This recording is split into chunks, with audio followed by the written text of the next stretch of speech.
In today's day and age where we are getting fed with information left and right every second of every single day, it's really easy to fall for certain myths. There's a lot of companies that sell us lies. There's a lot of companies that feed off of our insecurities. And also in this new influencer era where everybody is giving out information, sometimes it's kind of hard to know what is an actual fact and what is just made up because it sounds really appealing and it's gonna get views. I've decided that I'm gonna be doing these videos kind of often on my channel where we just sit down and we go over proven scientific facts. We're gonna really go in and debunk some myths that you've maybe been told in the beauty world, beauty hacks, beauty tricks, and just plain old lies. Specifically in today's video, we are gonna be focusing on scent. Today I'm gonna be telling you some myths that you've been told about perfumes and smelling good that are absolutely not true. These are all science-based, so you can trust that this is the truth and you can do your own research on everything that I'm about to say. And this is not to call anybody out. I'm sure I've said some stupid things on this channel. I don't know everything and nobody knows everything. That's why it's good to always make sure that you do your own research. But that's why I thought it would be a really fun idea to come on here and actually bring out the facts. You may be shocked at some of these. There's a couple things on here that I believed that I was absolutely flabbergasted, so hopefully this video will teach you something new. With that said, let's get straight into it. Please make sure that you're subscribed to my channel and turn your post notifications on, and let's get started. Myth number 1. Sniffing coffee beans will clear your nose after smelling multiple perfumes. This has been everywhere. I've heard this all the time. I'm sure you guys have heard this all the time. You literally can go into stores and certain stores will have coffee beans in their perfume departments so that between you smelling a bunch of their perfumes, you can go in and smell the coffee. We've all been kind of conditioned to think that it will reset your nose and then you can go in and smell the next perfume with a fresh nose. In theory, that makes a lot of sense, but it's actually complete BS. So sniffing a neutral scent like coffee beans will not reset your nose. Your nose doesn't actually get reset by any one thing. What actually is happening is something called olfactory adaptation. This pretty much means that your receptors get temporarily desensitized to a smell, and sniffing coffee just replaces one odor with another odor. So you're not neutralizing your scent perception, you're just swapping it for a different scent. And coffee beans can actually have a negative effect because coffee beans have a really strong aroma, so they can actually mask or interfere with your ability to detect perfumes that have subtle notes. Your brain will temporarily focus on the coffee, but that's not going to make your ability to smell other fragrances after you smell that coffee correctly. Also, it's a very short-lived effect. Any refresh you get from smelling coffee for 1 second is not gonna do anything to reset your nose or have you going into smelling that next perfume with a fresh nose. That's not what's happening. Your nose actually needs about 5 to 10 minutes of smelling neutral air to actually fully recover after you've had exposure to smelling a bunch of strong perfumes. Now, a better alternative to sniffing coffee beans is actually to just sniff your neutral skin, like your own wrist or your inner elbow, or you can just go out and take a little break and get a quick fresh breath of air, and that will do the job much better than sniffing something strong like coffee, which can actually then distort your sense of smell afterwards. Because the coffee is so pungent, it actually will make it so that other perfumes you smell afterwards will not actually smell as accurate as they actually smell. Another big one, which I'm happy that is actually getting a lot more traction now. I think a lot of people are starting to realize that this definitely does not work, and it's actually pretty counterproductive because it does the opposite of what you actually think it's doing, and that is spraying perfume on your wrists and rubbing them together, because somehow that will make your perfume be stronger or last more. What rubbing your wrists together does is it actually makes all the fragrance molecules clash, and it will actually make the top notes of that perfume evaporate 10 times quicker than it would naturally, which will completely just change the development of that perfume. What you should do is just spray your perfume on and then just let it dry. And if you want a little bit more projection without completely destroying the perfume, you can actually just spray the perfume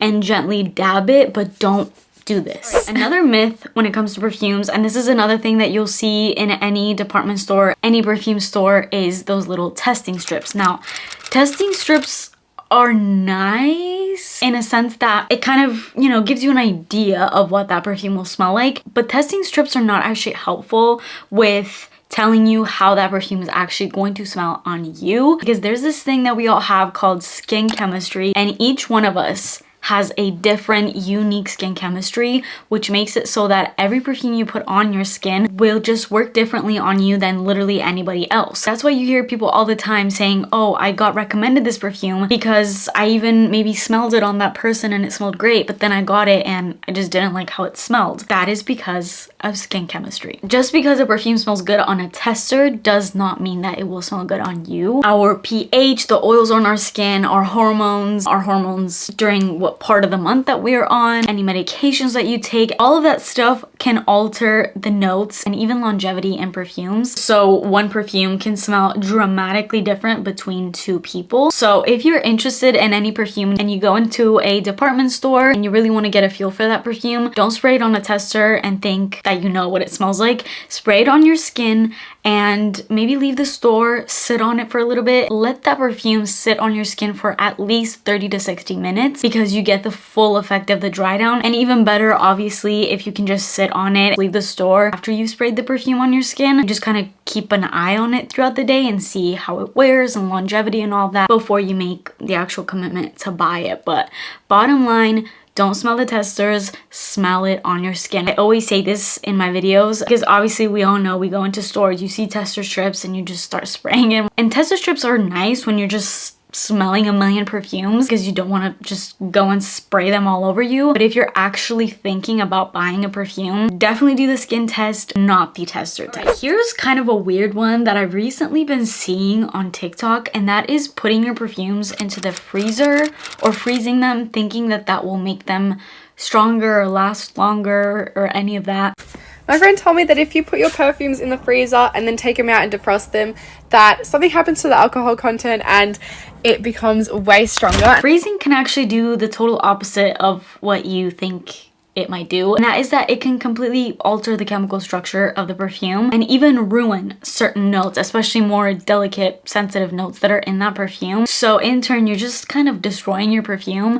The best way to get the most out of any perfume is to store it properly, and storing a perfume properly is not storing it in your bathroom where you're showering and there's steam and all of that, or storing it by a window or in a fridge. Don't do any of that. The best way to store perfume is in a dark, cool area. You can put it in drawers. You saw in my perfume collection video, I have like a whole cupboard situation, which is kind of extra, I know. Obviously, I have a lot of perfumes, so it's extra to have one whole furniture just dedicated to your perfumes, but literally just put them in your closets. Just put them somewhere dark. I know perfumes are pretty and you want to display them, and if you do display them, at least put them in a corner of your room that doesn't get direct sunlight. But yeah, freezing your perfumes is not going to help, and if anything, is going to do the opposite. Here's a myth that was a little bit shocking to me because you always hear spray perfume on when your skin is damp because the moisture will trap in the scent and it will make it last longer. And also you hear people saying apply perfume to warm locations. Now that is half true, and let me explain. What is true is naturally warm skin and moisturized skin will help with diffusion and longevity. What doesn't help is hot and wet skin, like you just freshly came out the shower, because super hot skin can actually make notes evaporate quicker. So it does the opposite. So this one's a little bit confusing because putting perfume on your pulse points, like warm areas in your skin, does help. Just make sure that you're not applying perfume directly coming out of the shower, because when your skin is that hot or even when it's wet, it can actually evaporate the perfume off. Just put on your perfume onto normal clean skin and moisturized skin. This is another one that kind of goes hand in hand with the freezing your perfume will make it last longer, and that is shaking your perfume. I've seen a couple of people do this and I always cringe a little bit because I'm like, don't do that. Perfumes are already mixed. You don't need to shake them and mix them. What shaking does is that it will introduce air into your perfume, which just accelerates oxidation, and it will actually just make your perfume go bad quicker. So do not shake your perfumes. I feel like most people probably aren't shaking their perfumes, but I've seen a couple people do this, and I just don't want you guys to do that because you are literally ruining your perfumes. And then the last myth, which is another one that people do quite often, and that is more sprays equals better longevity, better scent, and just a bunch of amazing things. No, it doesn't actually. Overspraying can actually cause faster evaporation, which I know is kind of crazy because you think, oh, well, I sprayed more so it'll last more. It actually can make the perfume evaporate faster. And obviously it can be very irritating to other people and yourself. And it can actually do something which is pretty ironic because you think, oh, this will make me smell stronger and people will smell me more. It can actually make people and yourself go nose blind to the scent because you and the people around you can kind of go numb to the scent, otherwise known as olfactory fatigue, which means that people or yourself will not even be able to notice your scent as much because it is so overwhelming. So your brain just kind of like shuts it off. So that's pretty interesting. Another thing is it can also distort the fragrance. As we all know, in perfumes you have top notes, middle notes, base notes. And spraying too much perfume can actually make the top notes of the perfume overpower all of the middle and the base notes, so you don't actually get them much in that fragrance. And usually the base notes are the deeper and more intoxicating notes, the notes that you really want to smell in perfumes mixed with everything else. Obviously you want the whole experience of the perfume, and by overspraying you're actually just masking the good, juicy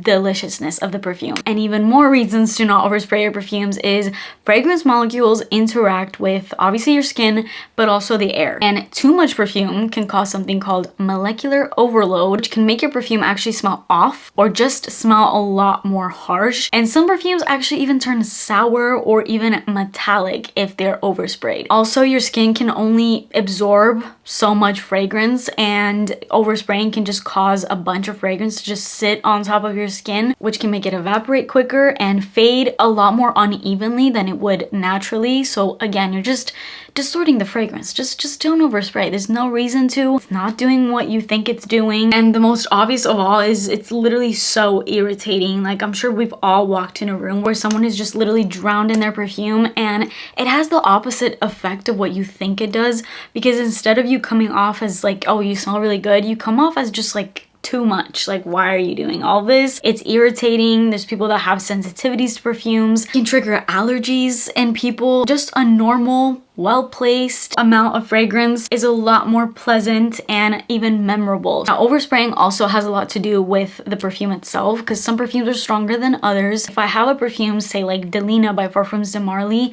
that is so strong, I can put on one spray and that will have me good. I'm good for the entire day. I don't need more than that. And overspraying will just suffocate me and everyone around me. It's not doing the effect that I think it's doing. Now, if I have a super light perfume, I will overspray, but that doesn't mean I'm drowning myself in half of the perfume bottle. That just means instead of my usual 2 to 3 sprays, I'll do maybe up to like 10, which I know sounds crazy, but if it's a really light perfume and you know it disappears in like an hour, then doing up to 10 sprays is really like you just did 2 sprays of a normal performing perfume. So you just have to know your perfume. You can't do this with every single perfume, obviously. Instead of spraying your perfume all over and drowning in it, just focus on strategic placements. I have a whole video focusing on where to spray your perfume to get the most out of longevity without having to overspray and spray your body from top to bottom, like every inch and centimeter of your crevices. So I will link that video up here if you want to see that. That is it for this video. I had so much fun